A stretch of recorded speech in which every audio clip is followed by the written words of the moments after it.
Ladies and gentlemen, welcome to League Talk. So good that it's illegal. With your hosts, Shane Roberts and Cody Dedon.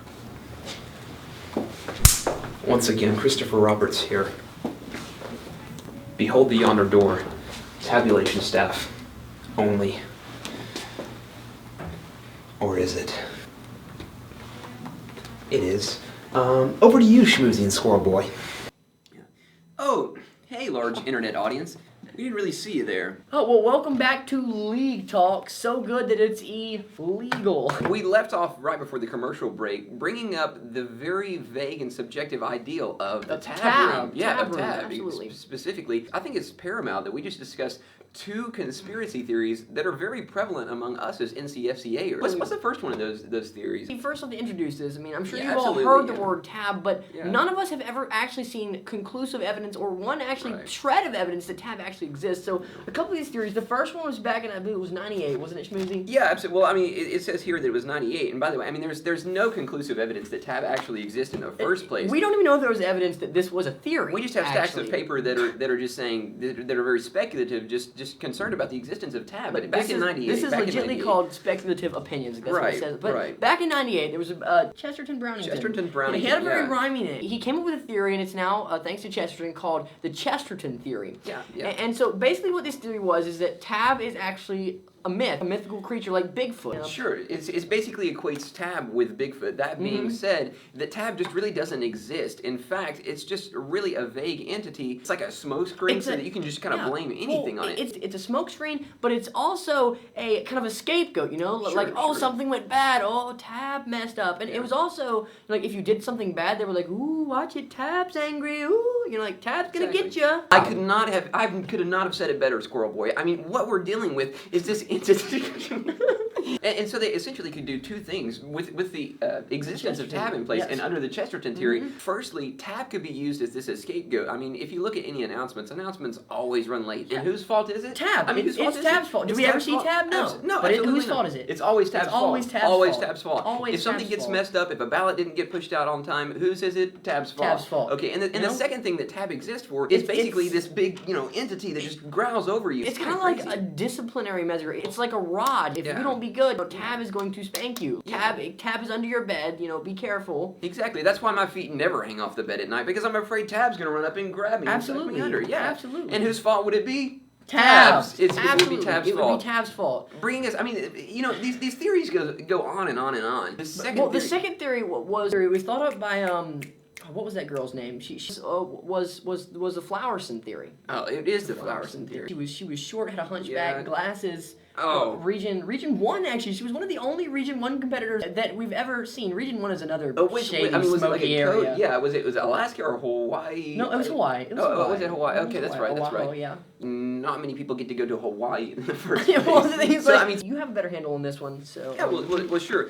Well, the Flowerson theory kind of gives some credence to the existence of tab. It doesn't explain a lot of things very well, though. Right, but here's how it's different from the Chesterton theory. The Flowerson theory kind of gives some tab some existence. Not legitimate existence. But not legitimate existence. No. That's where the twist comes with the Flowerson theory. See, the Flowerson theory is also codenamed the hang time theory. Exactly. That's really where the defining pivotal moment comes in this theory. That's kind of like the apex of the theory. It's not necessarily that tab exists, it's just the room exists. It basically, tab, what it is, actually...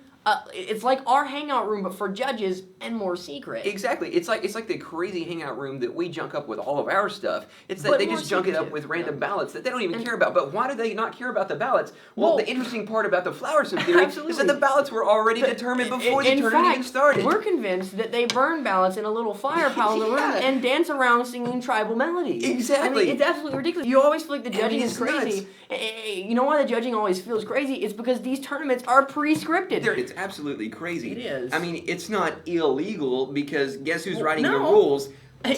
Tab. So I mean, everything's tab, legal in tab. the league. Everything's legal in the league. It's absolutely crazy. But the interesting thing was the twist on this theory is that nobody ever goes into tab except this one girl. But what happened is this one girl, I mean, keep in mind, Supposedly she was from supposedly Hawaii. from Hawaii. I mean, during the middle of a tournament. During the middle of a round, actually. During the middle of a round. She was sitting in a debate round. Yeah. She was giving her 1AC, and suddenly she said she just had an enlightened moment. She just got up and she marched all the way to tab and just burst in And it there was because she semifinals. had to know. I mean, she had five judges there, and she absolutely had to know. The urge was burning so deep inside her that she had to go to the tavern. Because what are they doing in the tavern? What are they doing in tavern? They're supposed to be checking the ballots, right? but what were they really doing? Well, they were burning ballots and things like that. She walked in there and she didn't come out. Why? Because they weren't doing their legitimate purpose. But I mean, obviously, she was checked into a mental institution after this. It's a little shady, and we don't even know if she exists. We have a picture, but it kind of looks like this. She's in the background like this, kind of like the Bigfoot thing. But I mean, it seems legit to us. Yeah. It seems legit to us, Schmoozy. So what we're dealing with is this entity that you can firstly blame anything on. Secondly, it doesn't really exist. And thirdly, it's really just a hangout room for a judge. But most importantly is that it already predetermines who's win. They don't really care about what they've done. They just burn all the ballots. It's always. Whoa, you're all right there? That was Tab, bro. Don't worry about it. That was Tab's fault. Okay. I don't know. I mean, I think we've really addressed some of the top conspiracy theories concerning the tab room. I definitely think we have too. Yeah, got time. Is it time for another commercial break? Speaking of that, when we come back from this commercial break, aren't LD finals supposed to be happening? You're right. You know what? Okay, guys, we're at a tournament right now. We have a great booth in the box seat right here. We can see the sanctuary is empty right now. So we'll be back, and we're going to be doing some live commentating. Absolutely, because we think it's necessary for you guys just to really be a part of what we're experiencing here at NCFCA, whether that's a predestined finals round. We don't really know or not, but we're going to give you a live representation of what that looks like.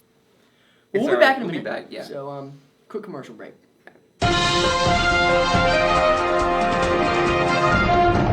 Squirrel Boy and Schmoozy want to shake you warmly by the hand and say, that's all, folks. Friends and family, while you were gone, we've actually started the LD finals round. Ben Apsher versus Chris Apsher. He's talking something about how the pen is mightier than the sword. He's now revealing to us that his pen is indeed a sword. And he literally asked for the AC and then shredded it with his razor pinch.